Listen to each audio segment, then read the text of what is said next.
Bienvenidos, muchísimas gracias por estar de nuevo con nosotros en otro programa más de salud con los expertos. Y el día de hoy tenemos la oportunidad y el honor de poder contar primeramente con nuestra doctora Alejandra Camacho, la coordinadora médica de Cebras México, a quien le agradecemos muchísimo la coordinación de este webinar, y también, por supuesto, a nuestro querido doctor Alberto Hidalgo Bravo. Muchísimas gracias, doctor. Voy a platicarles acerca de él. Es médico especialista en genética, también es adscrito al Instituto Nacional de Rehabilitación y miembro del Sistema Nacional de Investigadores. Y bueno, el día de hoy nos va a platicar acerca de un tema muy importante que ahorita la doctora le va a ahondar más en el tema. Muchísimas gracias, doctor, por estar con nosotros. Un placer escucharle y aprender de usted. Bienvenido. Muchas gracias, Jackie. Muchas gracias, Ale. Como siempre, es un placer estar acá con ustedes. Muchas gracias, doctor Hidalgo. Gracias, Jackie, por las presentaciones, y por supuesto que para mí es un más que honor presentar al doctor Hidalgo, no solo por su trayectoria profesional y lo profesional que él es, sino porque es un gran amigo, ¿no? Y bueno, sin más preámbulos, bueno, él nos va a hablar de tamiz neonatal genético. Sabemos lo importante y lo relevante de tener un tamiz neonatal, no solo de 6 elementos, sino un tamiz neonatal ampliado que nos permita hacer determinaciones tempranas, ayudar a prevenir temas tan importantes como o discapacidad intelectual, y que se puedan tratar sencillamente con controlar la dieta en muchísimos casos, ¿no? Pero bueno, no solo eso es suficiente, también podemos tener la opción de hacer un tamiz neonatal genético que nos pueda dar una mejor confirmación de la enfermedad. ¿Y quién más para hablar del tema que el doctor Alberto Hidalgo? Pues muchas gracias, doctor Hidalgo, por estar hoy. Gracias, Ale, gracias. Después de tantos años seguimos aquí juntos. Mejor no voy a decir al aire cuántos, pero son pocos. Entonces voy a empezar a compartir mi presentación. Gracias, doctor. Y vamos a hablar de este tema, como bien dijo la doctora Ale. Este tema ha sido importante desde hace mucho tiempo en la historia de la medicina y cada vez va evolucionando más. Entonces yo quiero platicar un poco del siguiente paso, que es lo que pretendemos o que se vislumbra como una muy buena alternativa, que es el tamiz neonatal genético. Ahora, en la función en general o el objetivo en general de una estrategia de tamizaje, que lo que quiere decir es buscar en toda nuestra población, es detectar aquellos individuos que pudieran estar afectados, y me voy a permitir usar esta palabra, que en el nacimiento no tienen ningún signo o síntoma de la enfermedad, que parecerían sanos, pero que en realidad es un trastorno que no se ha manifestado. Ahora, estos los tenemos que buscar en los primeros días en cualquier país, es abarcar al 100% de la población y ser capaces de llegar a todos estos lugares y diagnosticar que todo el mundo tenga la misma oportunidad de ser detectado. Ahora, hace muchos años, vean, en 1968, se plantearon estos criterios de Wilson y Younger, y fue un documento publicado por la Organización Mundial de la Salud, donde ellos postulaban esta estrategia, cómo debía de ser, cuáles deberían de ser sus principios. Entonces, uno es que la condición que se buscara debería ser un problema de salud relevante para la población, hablando de prevalencia, de morbilidad y de mortalidad. Además, debería de existir un tratamiento aceptado, porque finalmente ese es el beneficio último que se les iba a ofrecer a los que pudieran llegarse a detectar mediante los métodos de tamizaje. 2, deberíamos de contar con toda la infraestructura posible para el diagnóstico y manejo de estos pacientes. Ahora, esto es lo que decía hace ratito. Una etapa, por así decirlo, latente, donde no hay manifestaciones ni signos de la enfermedad. Sin embargo, ahí está, el defecto ahí está, pero no ha podido manifestarse. Y después, la prueba debe ser adecuada y dirigida a este padecimiento. Sí, o sea, sabemos que no hay prueba 100% perfecta, pero con la probabilidad de error menor posible. Ahora, la prueba debe ser aceptada para la población. Y cuando me refiero a aceptada, me refiero a todos los aspectos, tanto éticos como no invasivos. Y sabemos que en una población tenemos muchas ideologías, debemos de respetar esas ideologías y entonces debe ser una prueba aceptada en todos estos aspectos que acabo de mencionar, perdón. Luego, ¿qué va a hacer? O sea, el sistema de salud debe tener una responsabilidad al detectar uno de estos pacientes, como dijimos, en una etapa incipiente, pero que debe tener una capacidad de respuesta. ¿Qué vamos a hacer? Y ahora, el costo de la búsqueda, incluyendo aquellos pacientes que se detecten, no debe rebasar las capacidades del sistema y también las consecuencias de la atención médica, ¿no? O sea, yo detecto algo que sé que la prueba me va a costar, pero sé que me va a costar muchísimo más el tratamiento a corto, a mediano o largo plazo o de las secuelas que pudiera implicar este padecimiento. Entonces, por ahí se fueron estos principios, muchos son válidos hoy en día, pero de ahí surgió la idea y el objetivo de hacer un tamizaje poblacional. Ahora, si nos vamos brevemente a la historia, no voy a hablar de muchos ejemplos, pero hacia la década de los 60, Robert Guthrie empezó que es la fenilcetonuria. La fenilcetonuria, que es un error innato del metabolismo, donde nuestro organismo es incapaz de metabolizar la fenilalanina, que es uno de los aminoácidos que encontramos en muchas fuentes de alimentos. Y bueno, ellos idearon una metodología basada en bacterias para poder detectar en un papel filtro, que el papel filtro sigue vigente para muchos procesos hoy en día, si existía o no este defecto en el procesamiento de la fenilalanina a partir de gota de sangre obtenida del talón del recién nacido. Y entonces a partir de ahí se empezó a diseñar otras estrategias para buscar padecimientos, como bien dijo en la introducción la doctora Ale, de sencillo tratamiento. Por ejemplo, aquí el tratamiento base de la fenilcetonuria es la restricción dietética. Ojo, no digo prohibición porque es una restricción, es decir, controlado de la fenilcetonuria. O hacia 1970 para la detección del hipotiroidismo congénito, que también una terapia de reemplazo puede evitar las consecuencias de no tener suficiente cantidad de hormona tiroidea. Y así, entonces, vean, son algunos pequeños ejemplos de cómo fue avanzando esto. Ahora, en la década de los 90 se desarrolló esta técnica de la espectrometría de masas y posteriormente espectrometría de masas en tándem, que es una espectrometría tras otra, para detectar analitos o metabolitos, es decir, sustancias que sabíamos que se podían acumular por el fallo de una vía metabólica o por el fallo de algún proceso biológico que podían estar o en exceso o podían estar carentes. Entonces, de ahí podíamos empezar a determinar cuál era la consecuencia de estos efectos. Ahora, ¿qué ha pasado en Latinoamérica? Nosotros sabemos que siempre manejamos Latinoamérica como un bloque. Y dentro de este bloque, los países se han dividido en 5 grupos, perdón.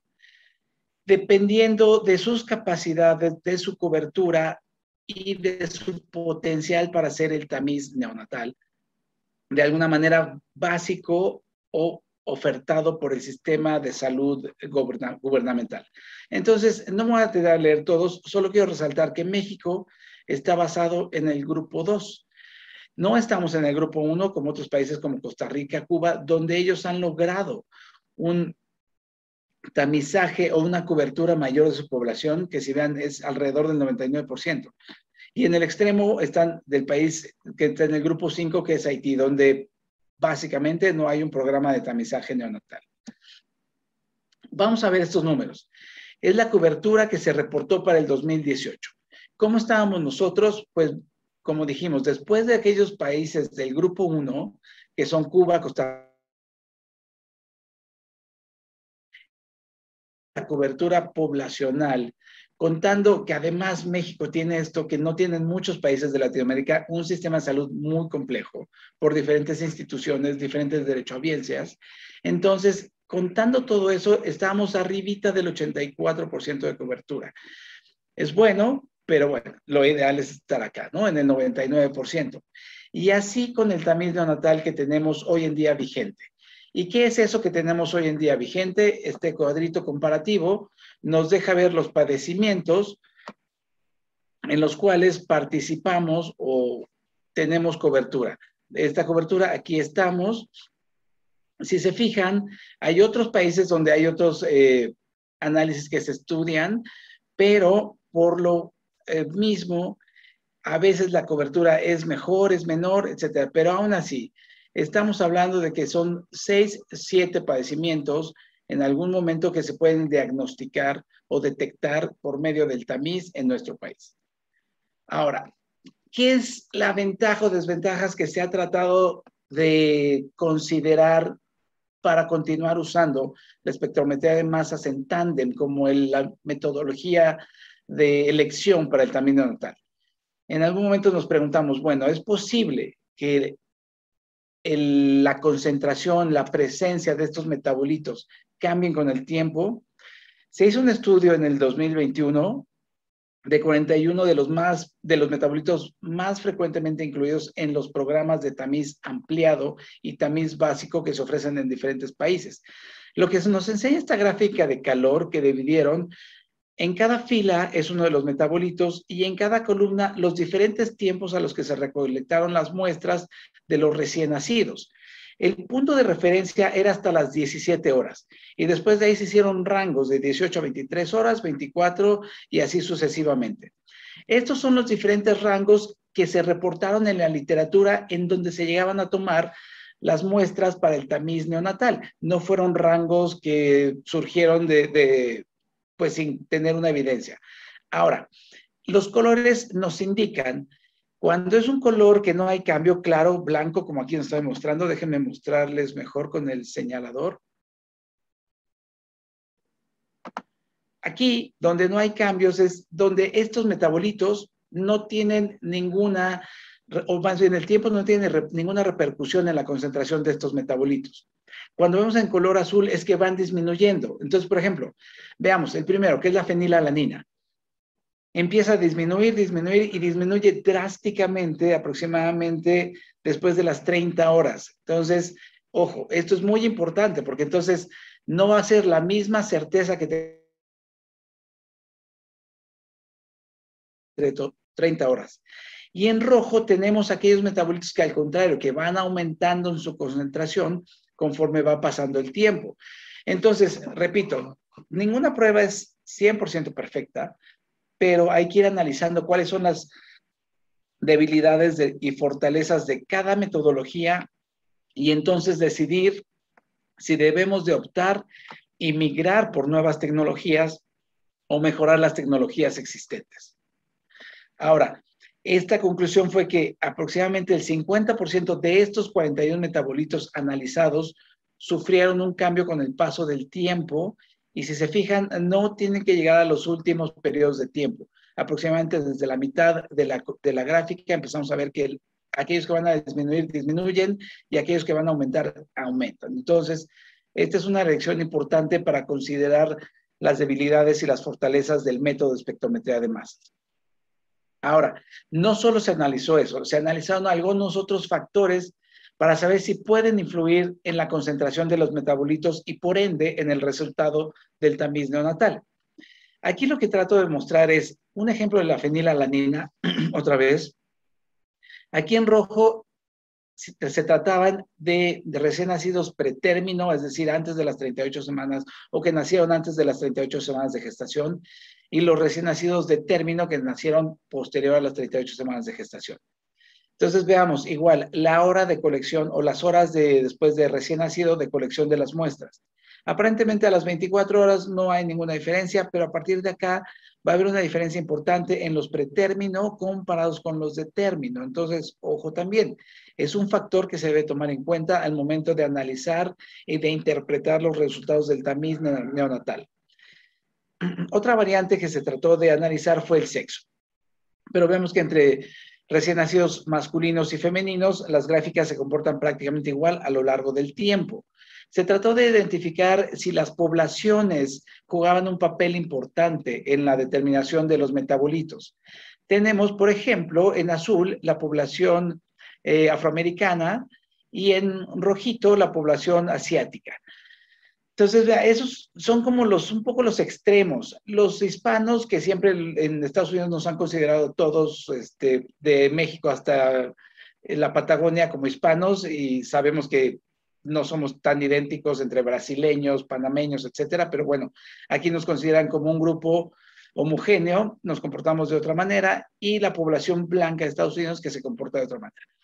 Pero si vemos aquí, los afroamericanos son los que tendrían un comportamiento más distinto a las otras poblaciones. Y otro factor importante que debemos de considerar en los recién nacidos, porque puede haber complicaciones o al tamizaje, sino al propio embarazo y complicaciones que pueden existir, aquellos recién nacidos que recibieron alimentación totalmente parenteral y aquellos que no recibieron alimentación parenteral. Y como vemos acá, se comportan de manera muy distinta desde el principio. Entonces, son una serie de factores que debemos de considerar al momento, repito, de analizar e interpretar los resultados de un tamiz basado en la espectrometría de masas. Ahora, con el tiempo hemos diseñado o se han logrado otras tecnologías que podrían venir, vamos, no me gusta usar la palabra reemplazar, pero sí a dar otras fortalezas al sistema de tamizaje. Ahora, la secuenciación de nueva generación o de siguiente generación nos ha dado la capacidad tecnológica de analizar secuencias del genoma como antes no lo habíamos conocido. Ahora, los métodos son diferentes. Las tecnologías en las que se basa la secuenciación de nueva generación son diferentes.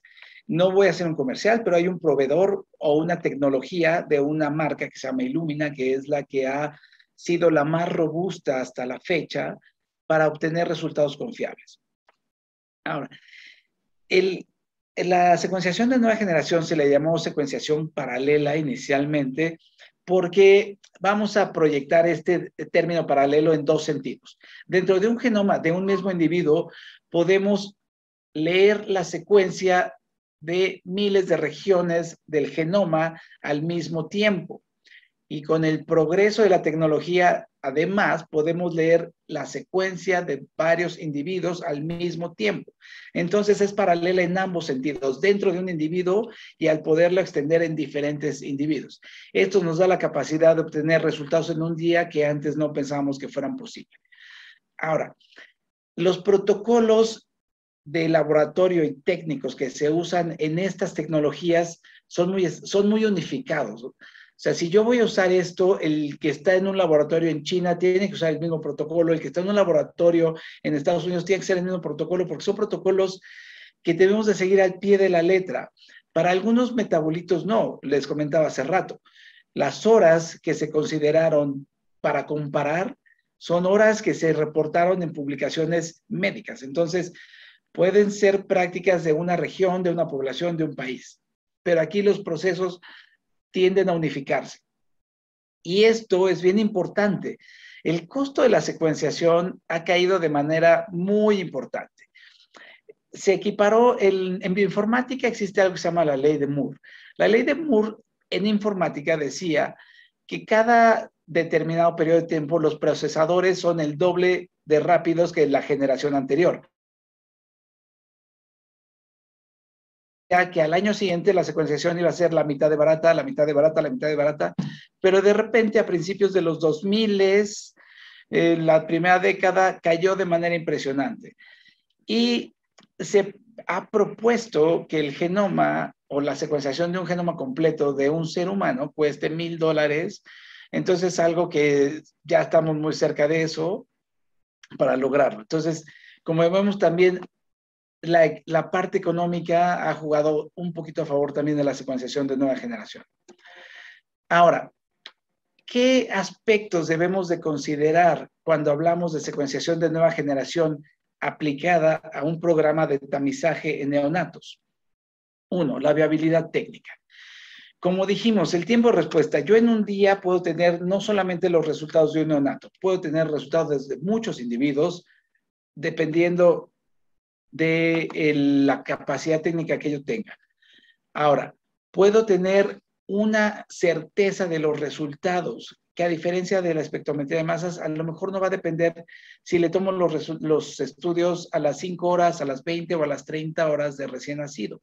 Los resultados de la secuenciación no van a cambiar por eso.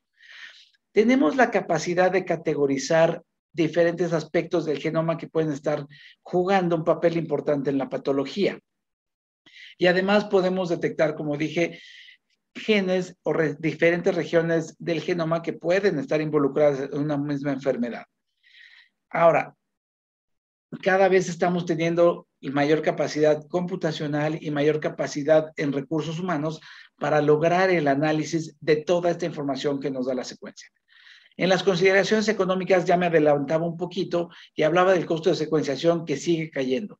Y sigue cayendo y seguramente va a seguir cayendo, volviéndolo una tecnología cada vez más accesible.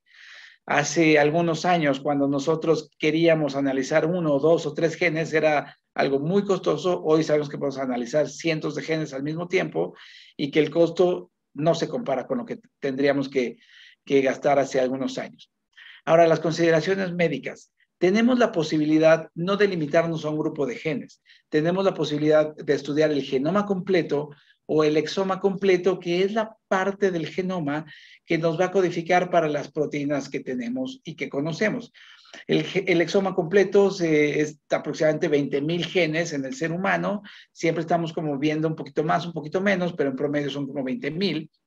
Y si no nos interesan los 20,000, tenemos la capacidad de seleccionar los genes. Yo puedo decir, me interesan estos 100, estos 200, estos 300 genes, porque ahí puede estar la respuesta que yo quiero.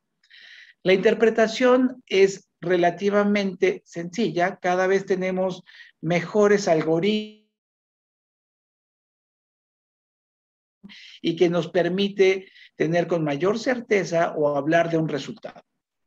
Y los reportes, bueno, aquí es donde estamos aprendiendo o recolectando más información para darle más solidez. Y aquí me voy a detener a este término VUS, que son, en español, son variantes de significado incierto, que son variantes que existen en el genoma, pero que todavía no conocemos si están relacionadas a una enfermedad, es decir, si tienen un papel patogénico o si tienen un papel benigno. Con el tiempo y con la experiencia vamos descubriendo hacia qué lado de la balanza se van inclinando estas variables de significado incierto. Ahora, las implicaciones legales, éticas y psicológicas es algo muy particular para cada población que involucra idiosincrasia, involucra legalidad, involucra creencias, involucra muchas cosas y lo hace un entorno muy complejo. ¿Por qué? Porque con la secuenciación de nueva generación vamos a encontrar información que a lo mejor ni siquiera nos estamos preguntando, pero la podemos encontrar, sí. ¿Qué tenemos que hacer con ella? Manejarla de manera pertinente, de manera muy consciente, porque si no sabemos cuál es el significado, debemos de reservar una opinión acerca del papel que están jugando esas variantes en la información. Las leyes también están aprendiendo, se están moldeando para dirigirnos hacia cómo manejar esa información. Y entonces también el impacto en el individuo, debemos de ser muy cautos con esto, porque no sabemos cómo va a reaccionar un individuo, cómo va a reaccionar otro individuo ante cierta información para la cual no tenemos la certeza de darle una interpretación con una seguridad del 100%. Entonces, son varias consideraciones, varias implicaciones que están jugando alrededor de la secuenciación de nueva generación para que sea considerado en un momento dado una técnica de elección para el tamizaje neonatal. Ahora,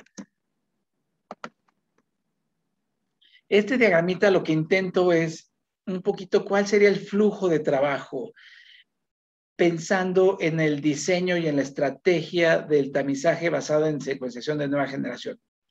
Nosotros tenemos nuestra población de recién nacidos y en alguno de ellos vamos a tener algún recién nacido afectado que al nacimiento no tenga manifestaciones.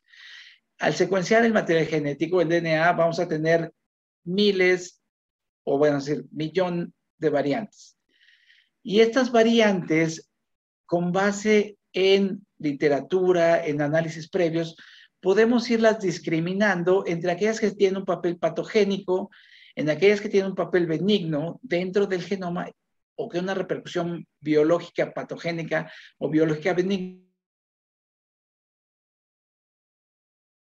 de un lado o del otro. Podemos filtrar estas variantes y entonces ir diciendo, ok, en este tamizaje me quedo con estas variantes que sé que son de acuerdo a la población, son raras, es decir, no las encontramos con mucha frecuencia y que puede ser que ya estén descritas con una repercusión patogénica a nivel biológico, o aquellas que son comunes y que ya sabemos que tienen una consecuencia benigna a nivel biológico.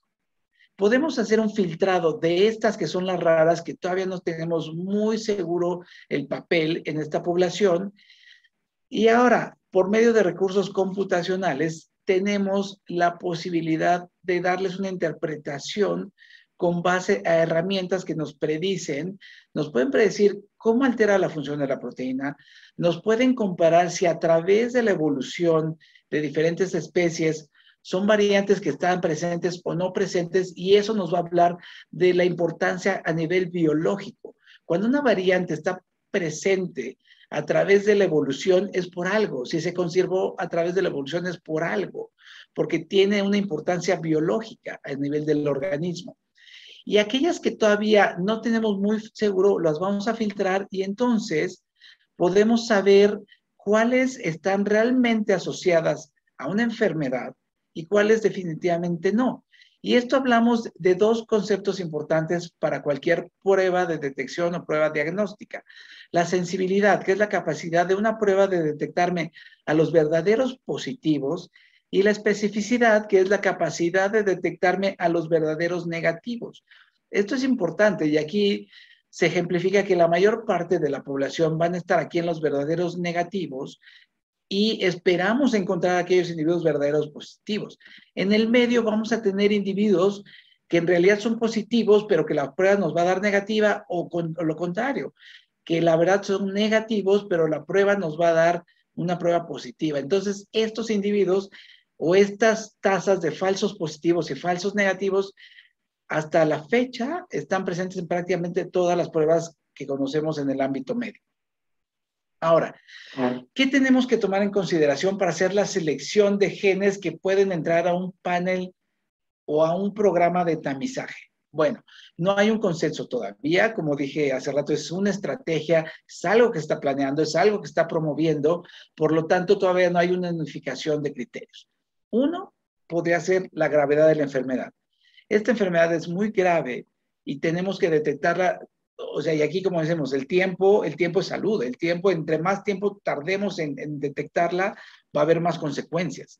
Dos, es una enfermedad de inicio. No tenemos mucho tiempo para detectar a ese paciente, tenemos que detectarlo lo más temprano posible.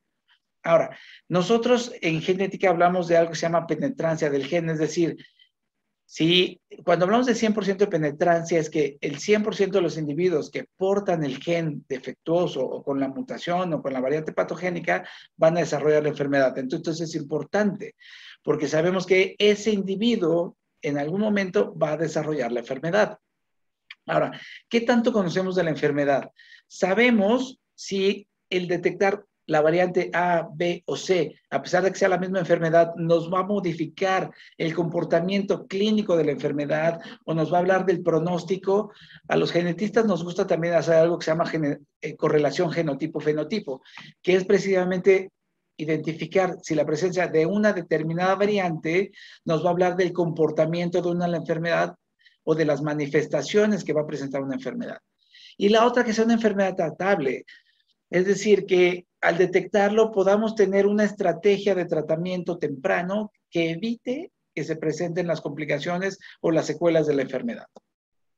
Ahora, quiero hablar nada más de una de las compañías que está ofreciendo estos planes o estas estrategias de tamizaje neonatal basado en secuenciación de nueva generación, y que ya está disponible en nuestro país. Es una compañía que se llama iGenomics.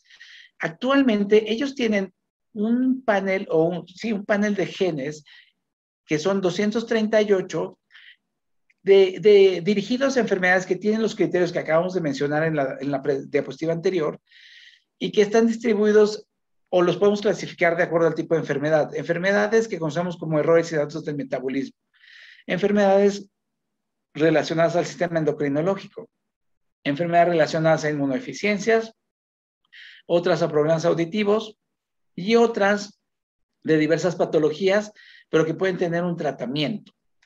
Ahora, ellos utilizan la secuenciación de nueva generación y además otras metodologías adicionales dependiendo de la enfermedad de la que estamos hablando. Por ejemplo, para hemofilia por deficiencia del factor 8 de la coagulación, distrofia muscular de Duchenne, atrofia muscular espinal y la hiperplasia suprarrenal congénita, que necesitan una tecnología ligeramente diferente por los defectos genéticos de base que causan estas patologías.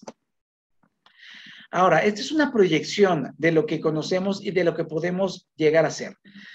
En diferentes países, por ejemplo, en España, el tamiz de manera obligatoria incluye 8 padecimientos, excepto en Cataluña, donde incluye 24. La tasa de detección es de 1 en 1000 en ambos casos, o 1.2. Reino Unido, 9 obligatorios, 1.6 en 1000. Estados Unidos, es en 1000. Con el panel o el tamiz genético, con estos números de genes que acabo de mencionar, se espera, estamos hablando de más de 200 padecimientos, y se espera detectar 7 individuos en 1000. O sea, vean la diferencia. Entonces, estamos hablando de una diferencia muy importante, también porque estamos abarcando muchos más genes. Entonces, esto a la larga va a ser un beneficio, o proyecta para ser un beneficio. Ahora, ¿cómo debemos de interpretar estos resultados? Bueno, ¿y qué debemos hacer con ellos? El resultado positivo, en algunas ocasiones vamos a tener necesidad de confirmar la enfermedad por otras tecnologías para estar 100% seguros. En algunas otras no, pero además nos puede dar la información reproductiva de esa pareja. Si esa pareja tiene su primer hijo y tienen un padecimiento, ya hablamos mucho de fenilcetonuria, sigamos con ese ejemplo, de fenilcetonuria, yo además de poder detectar a ese neonato, tengo la información necesaria para poderles dar un mejor asesoramiento a esa pareja. Y entonces, ¿qué vamos a hacer? Pues les podemos dar un apoyo que incluye un asesoramiento genético y atención médica oportuna. En caso de que no se confirme el diagnóstico, es decir, en algunos padecimientos necesitamos cambios o variantes patogénicas en las 2 copias del gen que recibimos de cada progenitor, si tenemos solo la variante patogénica en una, estamos hablando de un estado de portador, que estos estados de portadores son clínicamente sanos y esperamos que sean clínicamente sanos a lo largo de toda la vida, pero también nos ofrecen un consejo reproductivo o más información referente a las expectativas reproductivas de esa pareja y un asesoramiento genético para la pareja y no solamente para la pareja, para el recién nacido en cuestión cuando él alcanza una edad reproductiva. Y cuando hay un resultado negativo, aún así se les brinda el asesoramiento genético para explicar al 100% qué es lo que está pasando con estas variantes o qué consecuencias tienen o no tienen. Ahora, esto es un poquito lo que estamos aprendiendo y no solamente por el panel que les estoy presentando, sino en general. En general, sabemos que una variante patogénica nos va a llevar a una acción, sí, porque estamos identificando a un individuo que potencialmente va a desarrollar una enfermedad. Hablando de las probablemente patogénicas, también estamos ante un escenario que debemos dar un seguimiento médico estrecho y tratar de detectar la mínima manifestación de una enfermedad. Las variantes de significado incierto, hasta ahora no tenemos una acción porque no tenemos la certeza. Podemos ir revisando y de hecho estas variantes de significado incierto se revisan periódicamente 2 o 3 veces al año para saber si ya se aportó evidencia. Ahora, en iGenomics, ¿para quién o cómo, cuándo es el tamiz? Bueno, prácticamente son todos los recién nacidos y entre comillas sanos porque no vemos ninguna manifestación al nacimiento. Algunas condiciones o algunos problemas pueden estar o necesitar de una segunda prueba o una prueba confirmatoria. Ahora, ojo, en algunas ocasiones no la podemos considerar una prueba diagnóstica. Como hablamos al principio, una prueba de tamizaje es eso, una prueba de tamizaje de detección de una población que puede estar en riesgo, que puede o no necesitar de una segunda prueba para la confirmación. Ahora, estas interpretaciones, como dijimos, deben de manejarse por personal entrenado y que tenga las bases para darle información a los involucrados o a los pacientes. Y bueno, ¿cuándo? Pues realmente debe ser, si estamos hablando de tamiz genético, lo más pronto posible. El tiempo, como dije hace rato, no cambia los resultados de la secuenciación. Y esto, los padecimientos que se incluyan o que se pretenda detectar deben tener un plan de tratamiento temprano para evitar cualquier secuela o para cualquier complicación inherente a la enfermedad. Aquí, bueno, simplemente agradecer, les dejo mis datos, cualquier duda, cualquier pregunta, con toda confianza pueden escribirme, y les dejo también los datos de contacto de iGenomics en caso de que estén interesados en estas pruebas y que las quieran o quieren tener acceso a ellas. Y pues con esta termino. Muchas gracias. Ale, Jacqueline, muchas gracias por el espacio.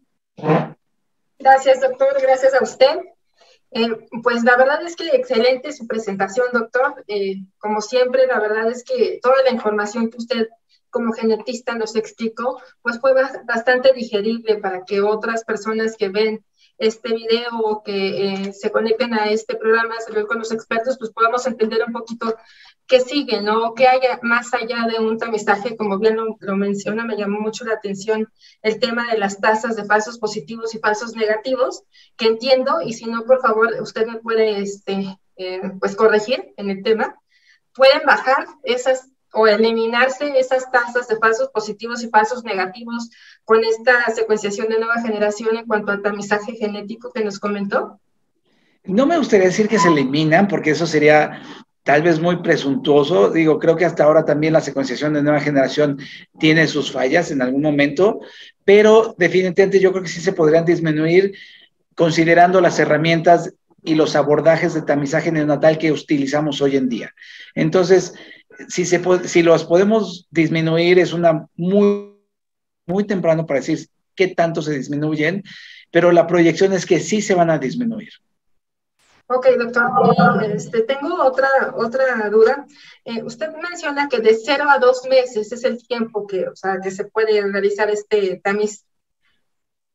Podría ser, obviamente, al nacimiento, no limita después de los 2 meses de edad. Y también el tema, pues nada más para puntualizar, de asesoramiento genético y planificación familiar, pues bueno, creo que es uno de los temas fundamentales también, que hoy por hoy se necesita pues promover y difundir, sobre todo con la comunidad de pacientes, pero también a nivel general, ¿no? Porque justamente eso es un tamiz, no desconocemos quiénes vayan a ser los portadores o los que tengan la enfermedad. Sí, exacto.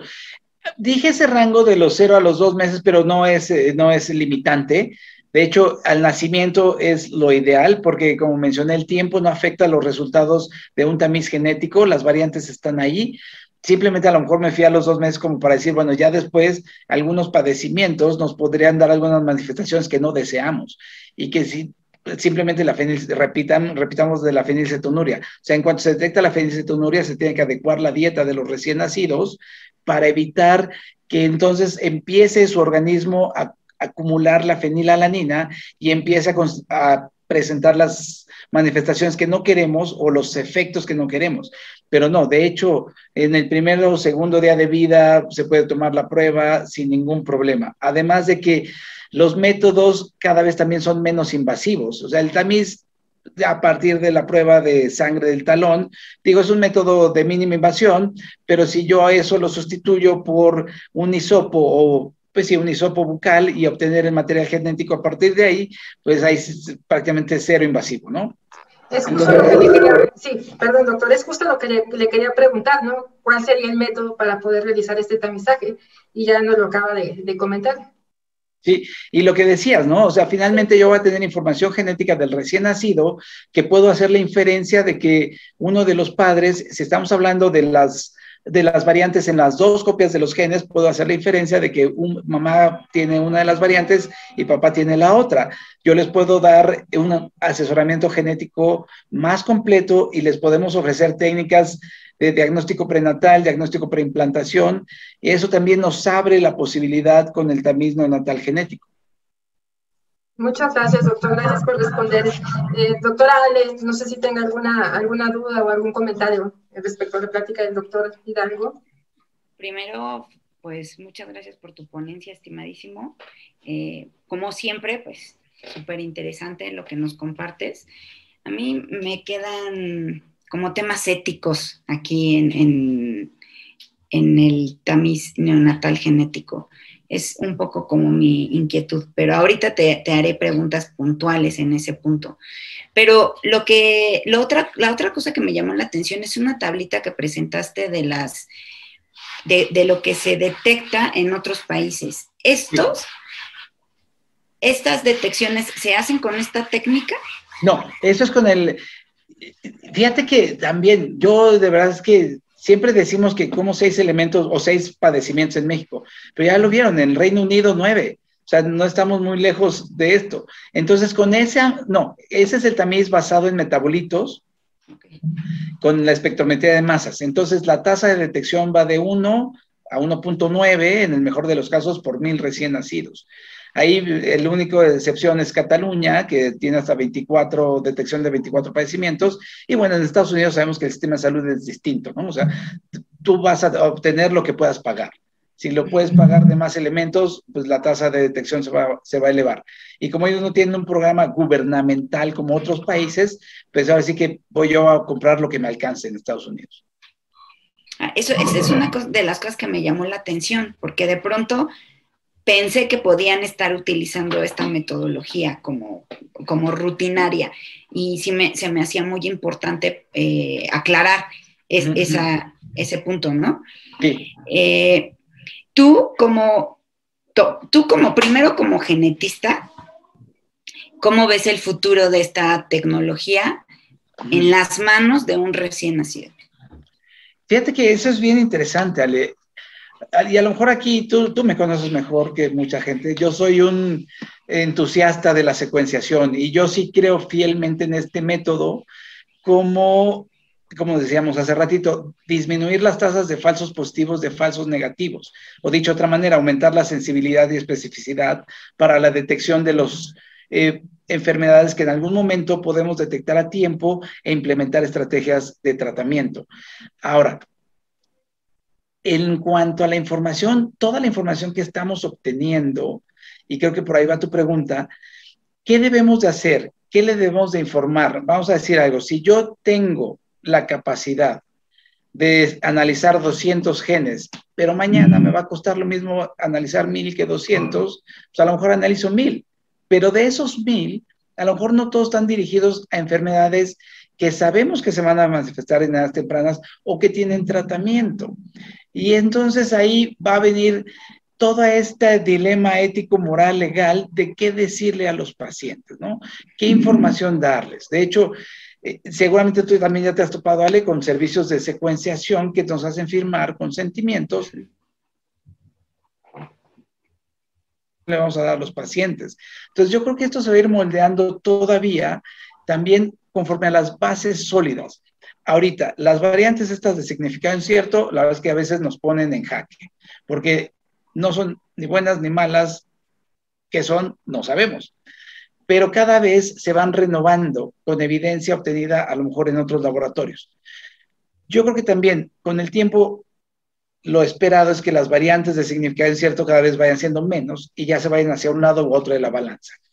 ¿Qué vamos a hacer con esta información? Dar lo que tenemos certeza. Dar lo que tenemos certeza porque, digo, y me permito aludir a tu experiencia como jefa de neurogenética en el instituto, sabías que un diagnóstico predictivo tiene consecuencias a veces muy buenas, a veces muy malas.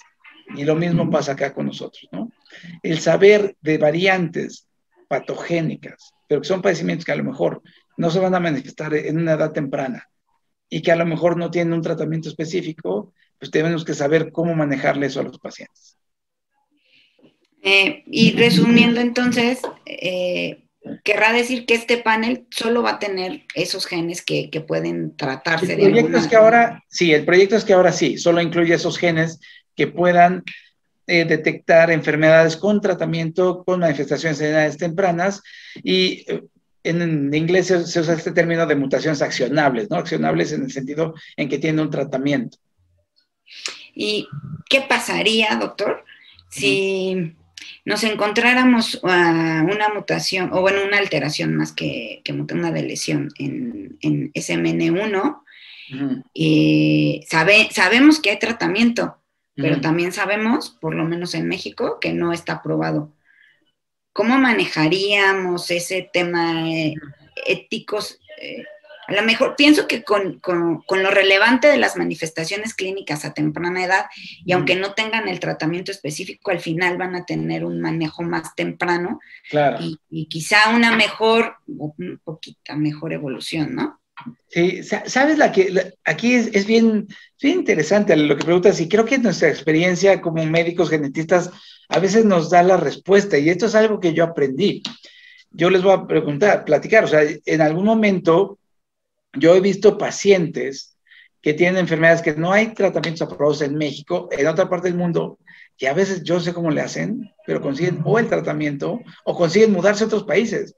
Entonces, mi responsabilidad es decirle, tienes esto, existe este tratamiento, y si ellos de alguna u otra manera lo consiguen, qué bueno.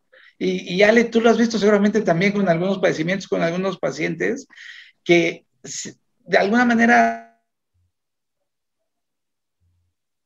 en ese sentido yo te diría, sí hay que darles la información, aunque en México no tengamos el tratamiento, no sabemos lo que son capaces esas familias.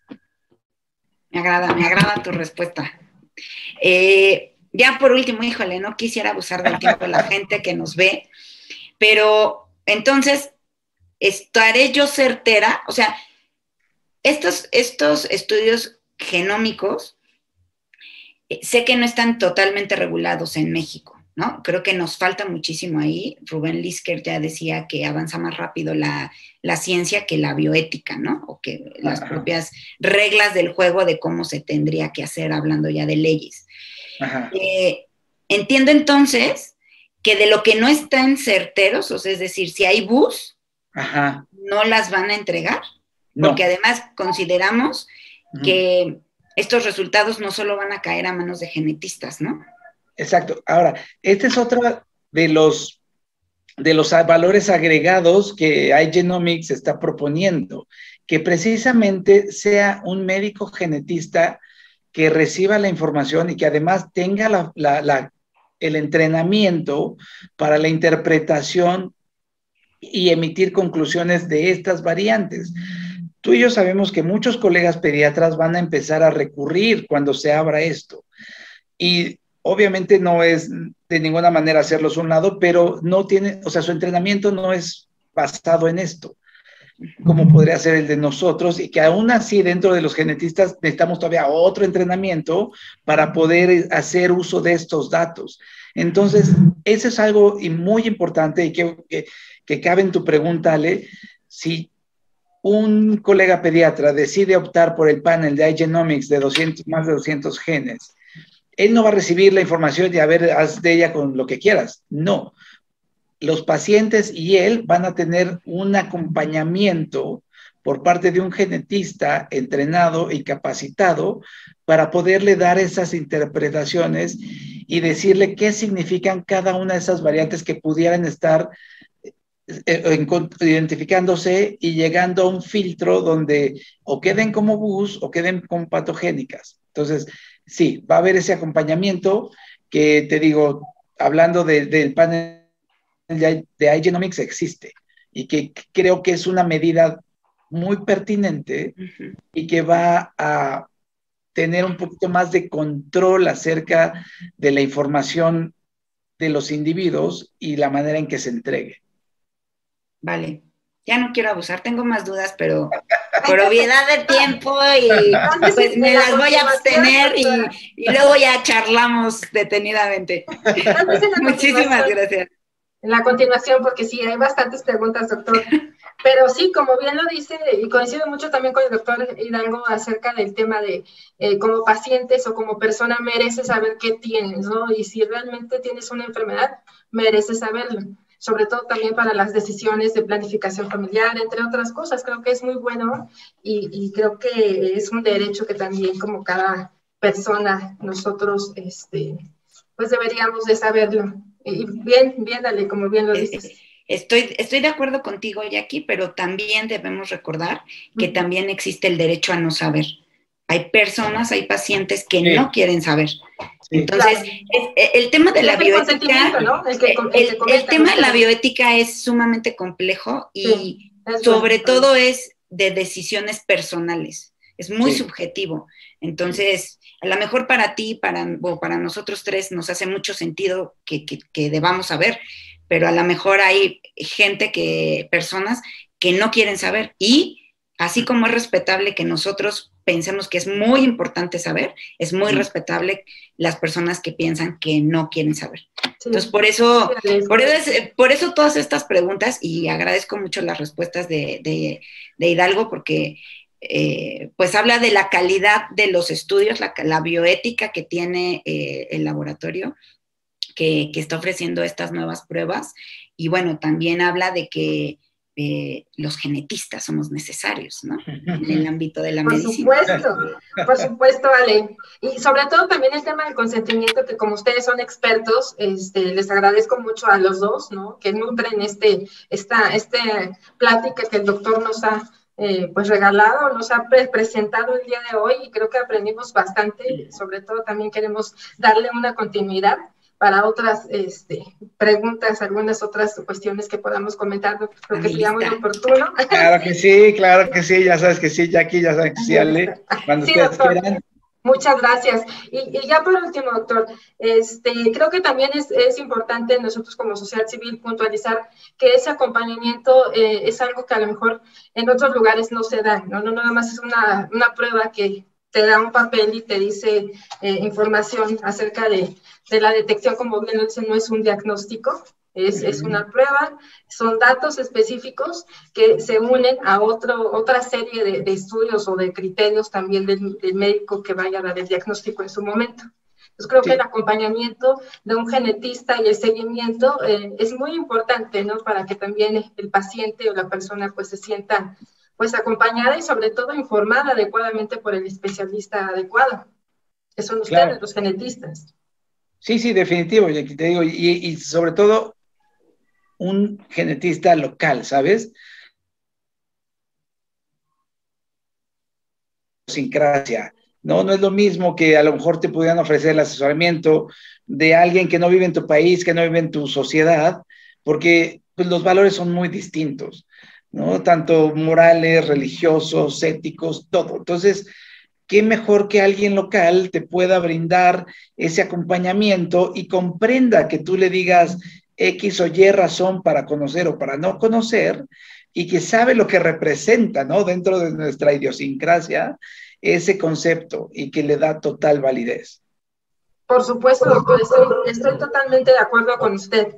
Realmente un genetista local que sepa de lo que se hable, de lo que se trabaja aquí en México, y que además tenemos genetistas pues extraordinarios, sobre todo como profesionales, pero también como seres humanos. Yo les agradezco mucho a los dos. Ale, como siempre, doctor Hidalgo, gracias por saludo con los expertos, y bueno, sin más, no sé si alguien quiere decir un comentario final para despedirnos.